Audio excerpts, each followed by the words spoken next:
ఇది పులివెందల్లో జరపలేకపోయామని మేము బాధపడుతున్నాం. పులివెందల్లో పెట్టాలనుకున్నాం కానీ పులివెందల్లో పెట్టలేని పరిస్థితుల్లో, ఎందుకంటే పులివెందల్లో అకామిడేషన్ లేదు కాబట్టి కడపలో పెట్టాల్సి వస్తుంది.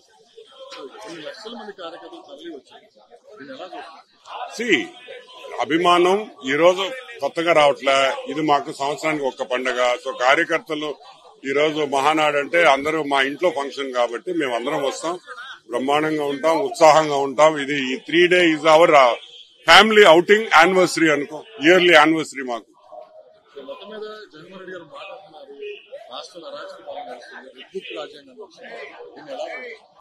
రెడ్ బుక్ రాజ్యాంగం నడుస్తుంది, వెరీ గుడ్.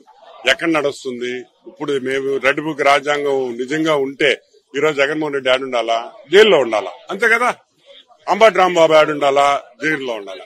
మరోజకి ఆడుండాలా, జైల్లో ఉండాలా. వాళ్ళు ఆడుండారు, ఇప్పుడు పొద్దున్నే హ్యాపీగా తిరుక్కుంటున్నారు.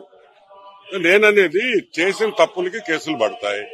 మీరు బెయిల్ కోసం హైకోర్టు సుప్రీంకోర్టుకి పోయారు. ఎందుకు మిమ్మల్ని బెయిల్ నిరాకరించింది అనే విషయానికి అర్థం చెప్పానండి, ఫస్ట్ ఆన్సర్. అప్పుడు చెప్తాను నేను కక్ష సాధింపు ఉందా లేదా. ఎందుకు బెయిల్ నిరాకరించింది, ఆధారాలు ఉన్నాయని సుప్రీంకోర్టు హైకోర్టులు ఎందుకు చెప్తున్నాయి? ఎందుకంటే ఉన్నాయి కాబట్టి.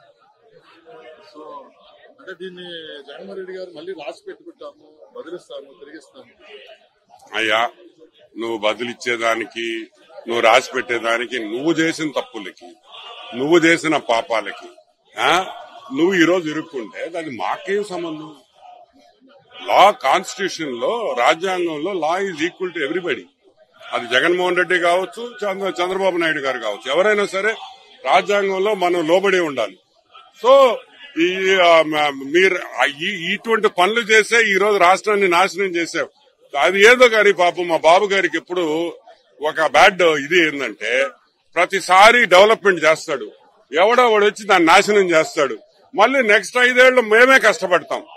ఇట్లా గత 2 టర్మ్స్ లో రాజశేఖర రెడ్డి గారు ఉన్నప్పుడు, జగన్మోహన్ రెడ్డి గారు ఉన్నప్పుడు ఇదే తనతో మళ్ళీ అదే ఇది మళ్ళీ స్టేట్ డెవలప్మెంట్ చేస్తున్నాం. ఈ మహానాడు వేదికగా కొత్త మార్పులు అయితే చేకూరబోతున్నాయి. యువరక్తానికి ఎక్కువ పెద్దగా ప్రాధాన్యత ఇవ్వబోతున్నారు లోకేష్ బాబు గారి నాయకత్వం.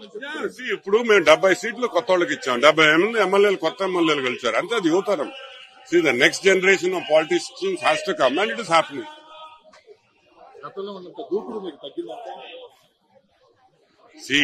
దూకుడు తగ్గేది కాదు. అపోజిషన్ ఎంత వాయిస్ పెరిగితే నా వాయిస్ అంత పెరగద్ది. వాళ్ళు మాట్లాడే పొజిషన్ లో లేరు కాబట్టి నా వాయిస్ తగ్గింది. వాళ్ళు పెంచమని నేను పెంచుతాను.